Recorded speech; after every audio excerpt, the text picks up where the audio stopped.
মা, যদি ঘরে ঢুকে গলা ফাটিয়ে এক সুরে ডাকতে পারো মা, তবে তুমি এই দুনিয়ার সব থেকে ভাগ্যমরা সুখী, আর কেউ না।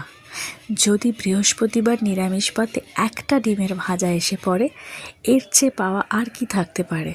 যদি ঘরের বাইরে থাকো আর মায়ের ফোনই না আসে একবার, সেই স্বাধীনতার আছে কি দরকার?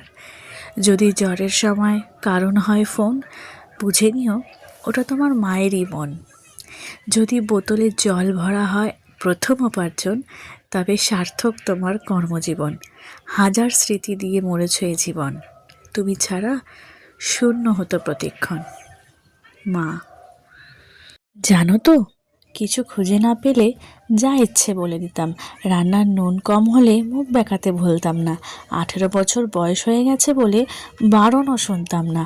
নবাব কন্যার মতো খেয়ে বিশ্রাম নিতাম। ভাবিও নি কোনো দিন একটা মানুষ সারাদিন কি কি করে, কি কি না করলে আমি এতখানি অসুবিধা পড়তে পারতাম। আজ বুঝি মা, যখন একজন এই একই কাজ আমার সাথে করে। ক্ষমা করো মা, মেয়ে থাকাকালীন তোমায় বুঝিনি।